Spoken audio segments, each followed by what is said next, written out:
Hi, hello, my name's Than, short for Nathaniel. I'm a makeup hoarder.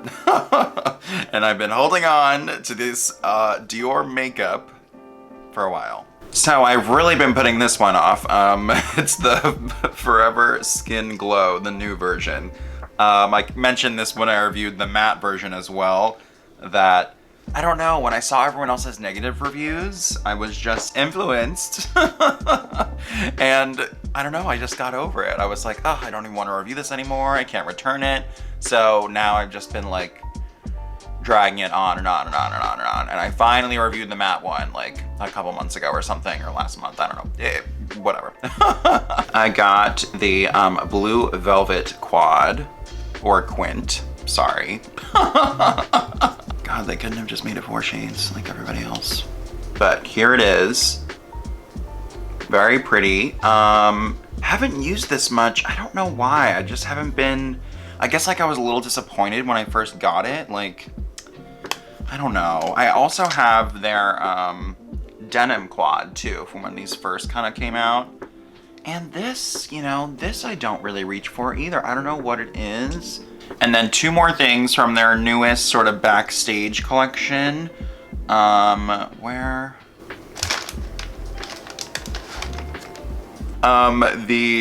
Backstage Brow Gel and the Backstage Flash Perfector Concealer. Diorshow OnSet Brow Mascara, Longwear Brow Gel. Okay.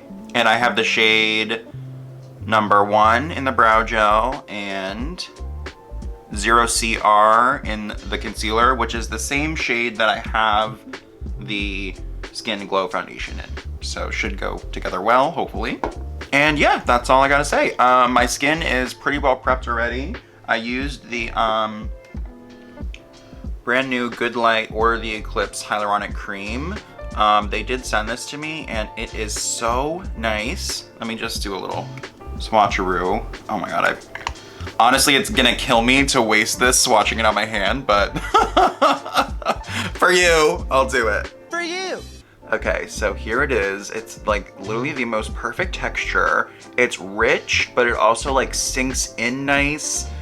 And I have my sunscreen on top too. I'm using the AHC Safe Sun Light Serum, something like that.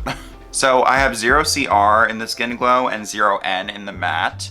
I think I wanted to get 0N in this one too, but it was sold out at the time, so I just went with 0CR because I was like, it's probably gonna be fine, you know? I have the original Skin Glow, and I didn't like it, to be honest. I just didn't like it. I don't know what it was, but yeah, I just remember not liking the Skin Glow, whereas the Forever Matte was like my holy grail once upon a time. I think I'm gonna just stick with a sponge for blending. Actually, yeah, it's going on a lot thinner than I was expecting.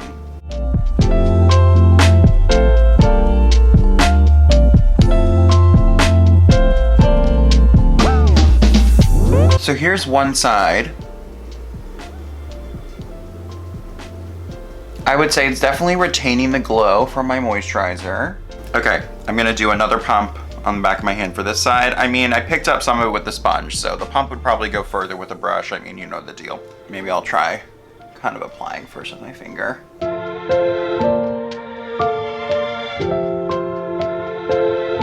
Yeah, I mean, I'm definitely getting more coverage on this side because I just spread it out a little more, so I'm just gonna kind of go like that and build on top. I mean, if it stays looking like this, I love. It looks really, really nice. Was super easy to blend. I don't know, it just looks really even. I think it's a good shade for me, at least from what I can tell from here. Before I conceal, I'm gonna use a little bit of Terra. I've been using the Mario Skin Enhancer so much, so let's just go back to this for a day.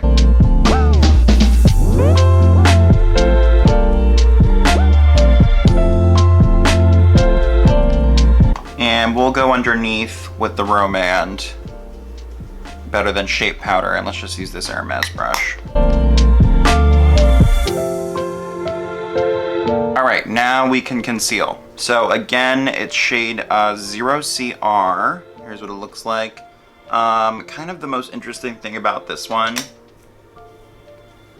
is that it has a little brush tip applicator, which I'm like, okay, I guess, whatever. I don't necessarily think it's like the most cool, you know, crazy thing in the world. It's different to a lot of concealers I have, but it's like, I don't know. Is it really gonna, I mean, are you gonna just blend the whole thing with this? No, it's just to put it on, you feel me? I mean, it's like, it's not like you can just blend it all out with this little brush. Like, I just don't think that's how it's gonna go, so. It is very, I will say, even though I was just kind of shit-talking this a little, it does feel like very pinpointy. Like you can really, you know, precisely put concealer where you want it.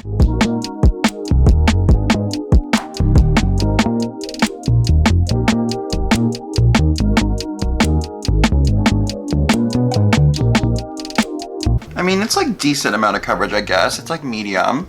Something about it, I feel like it's maybe emphasizing texture under my eyes. And you know, it might even have little tiny pearls in there. Unless it's left over from something else on my sponge, but I feel like I'm seeing little tiny reflex.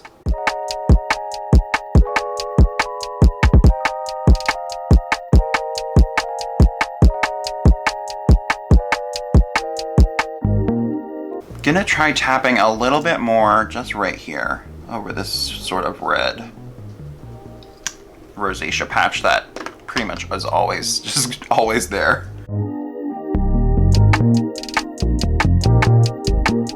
I don't know, I feel like it's kind of building on there weird. Well, that's okay. I'm gonna set with the Pat McGrath powder. I've been using the Westman Atelier a lot, so let's go back to this, you know, my old favorite. This is the Bisyodo C-01. This is like a cheek brush, but I've been loving it for setting under my eyes.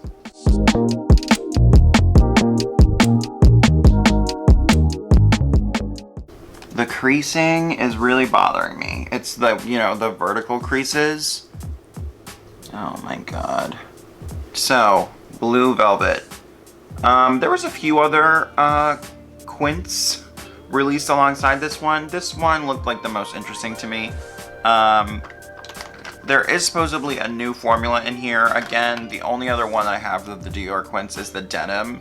So this is the only thing I'm going off of pretty much. And the difference from this collection is, you know, the packaging's more matte, which I like. I do like it.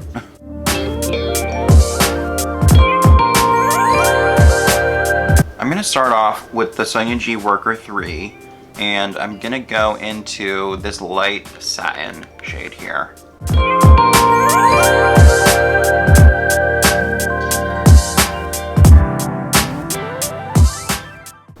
And I have to say, I do really like this shade. It's kind of like a steely blue, a light steely blue, but it's not too gray. I feel like it's holding that blue, you know what I mean?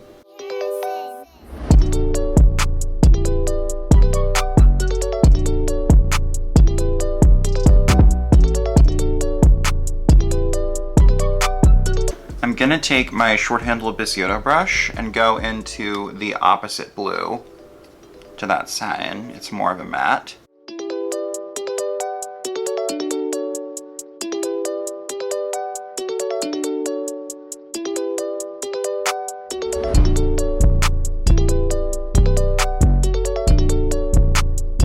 Wiping off that brush, going into the satiny blue, and I'm gonna blend on top of that.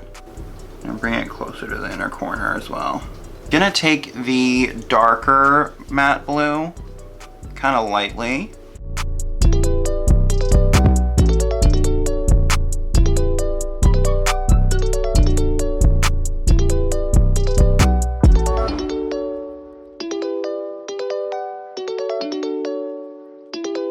I don't know, I'm kind of finding that, and this happens with lots of kind of darker shades in my outer corner, that it gets, there's usually like a little tiny patch near like the fold, you know, where it just is really hard to build up color. So that's what's happening. It's working if I just go back in and kind of like, you know, stamp it in there. Like I think I fixed it on this side, but it took a, you know, just took a little work. So I'm not sure if it's necessarily the fault of the product or that's just how my eyes are, you know. I do kind of want to use this taupey color. I think I'll use it, let's see. Let me take the Rephr number 2, this sort of flat angled brush. And I guess I'll take it a little bit, I don't know, where am I putting this? In the front here, maybe?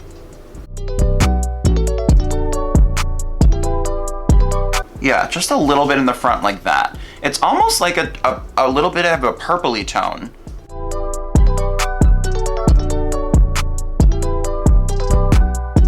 Yeah, actually I like that. Okay, good. I was a little worried about this color.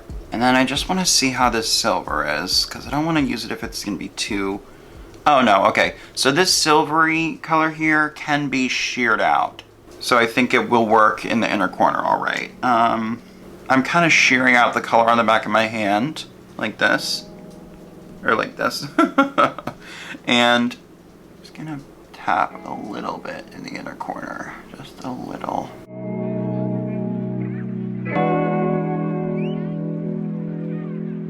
And then I think I want to use the Byredo Chaandee liner on the waterline. So that's right here. Beautiful. I love this liner, and I have it in another shade.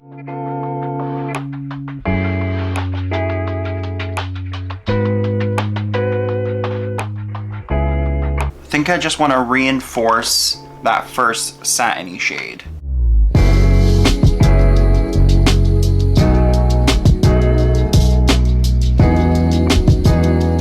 Okay, so let's do mascara and then we'll do the brows. And then I'll figure out the lip and the cheeks. Let's go in with Lash Idole from Lancome, of course. Okay, so again, I have the shade number 1, which I believe is like taupe or light brown or something like that. Kind of cheap, actually I would say very cheap feeling packaging. Here's the applicator. It's like a medium size. It kind of looks like the Benefit Gimme Brow applicator. All right, let's see here.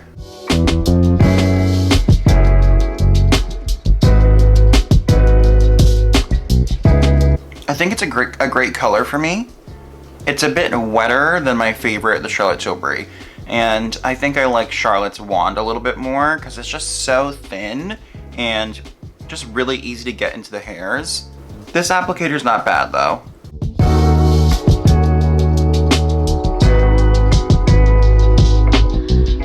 I'm liking how this side's applying more, you know, after that first dip, there's not as much product on the brush. That's kind of why I like Charlotte's as well, because her formula is a bit drier. Some people get it and they don't even think there's any in there. Because they're probably just used to that, you know, more wet brow gel that you can really feel going on. Hers is like so light. Yeah, you know what? This isn't bad. Like I said, I've worn this before, but, you know, just not really examining it, just for, you know, just because I wanted to wear a brow gel. Yeah, I really like it. Okay, Dior. For blush, let's see.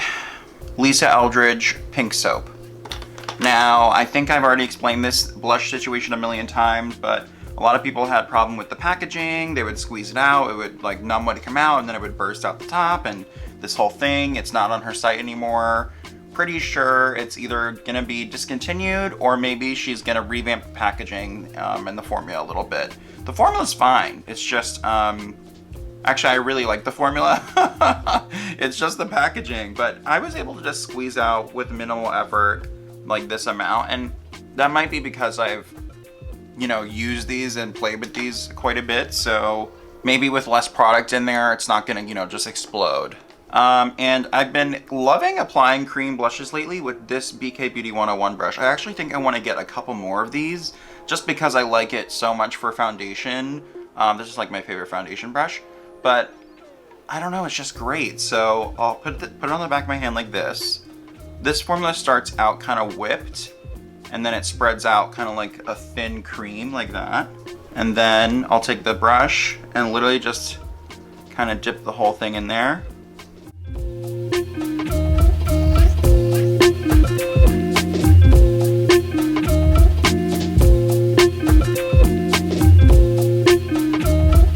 For lip, I'm gonna use the Monika Blunder Lipstick Crayon in Anna Maria. I have my full review on these and a bunch, basically everything from Monika Blunder in my last review if you're curious. Here's the shade. Just kind of like a nudie, reddy, rosy brown. And on top, I'm gonna go in with the Tanlines gloss from Victoria Beckham. And then sticking with Dior, let's use their Dior Forever highlight in the shade number 3, Pearlescent Glow. And I'll go in with the Wayne Goss airbrush.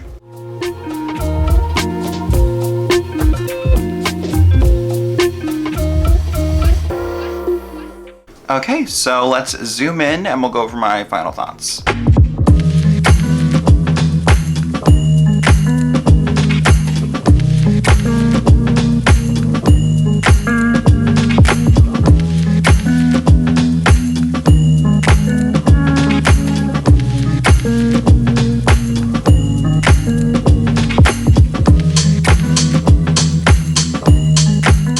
The foundation. I mean, it looks really good. I don't know what the wear is gonna be like, but I can't complain. I mean, it just looks like a really nice glow. It doesn't feel heavy, medium coverage. It just looks really nice. I mean, yeah, I would definitely recommend this. I don't know why it got such a harsh kind of critique from everybody. It has SPF 15. Yeah, I mean, I feel like it's a great kind of daily foundation. It looks good where I powdered, it didn't lift when I added the cream. It's not doing any weird makeup-y things on my forehead or on my mustache area. Maybe in my nose it's crinkling up a little more than I would like, but I don't know. Not too bad. This eyeshadow palette really, really surprised me. I don't know, like because I've been hanging on to it for a little while now, I was just like, you know, I'm not really even gonna like it. I wasn't like super impressed with the swatches when I was swatching them, and yeah, I don't know. I was just like, meh, but I love! And I'm also really surprised by that center shade. I just thought, oh, another taupey brown, whatever. But I don't know, there is just this really nice violetness to it. It's like a little bit, I don't know, like a muddy purple, a little bit of a muddy purple, but sheer. Yeah, it's beautiful. And it blends right in with these blues, it really does. Brow gel, I would recommend, it's good. I still think everyone should try the Charlotte Tilbury Legendary Brow, just to, you know, because that would be my #1 pick. I mean, I would still recommend this one, but try the Charlotte Tilbury. If you don't like the Charlotte Tilbury, try this one, maybe you'll like it better. This concealer, however, it's not cutting it for me. There's just too many fine creases, you know, and I just don't really like that. It's not getting too creasy with the longer sort of horizontal lines, but you know, the little vertical lines that you get right in the inner corner, and sometimes throughout the whole thing, but I don't know, maybe I also use too much product. But see, when I go like this and the eye kind of creases goes like in like that, it's getting really caught in those, and there's just like cracks, you know, cracks. It got slightly makeup-y over this rosacea patch that I was kind of trying to build over, but right now it looks smooth. But in the beginning it did look a little weird. I think the blurring powder from Pat kind of helped. I don't know, I'm gonna say pass on this. I still like the KVD more, the Rose Ink, the Jouer. I'm gonna be doing a review soonish, probably, on the new Huda Beauty one and the Say Beauty Hydra Beam Concealer as well, but who knows when I'll get to it. Anyways, make sure to like, comment, and subscribe, and ring the bell to be notified every single time that I upload a new video. Follow me on Instagram, PrettiEarthAndGram, and follow me on Newness so you're notified every single time I'm doing a live stream. Okay, goodbye.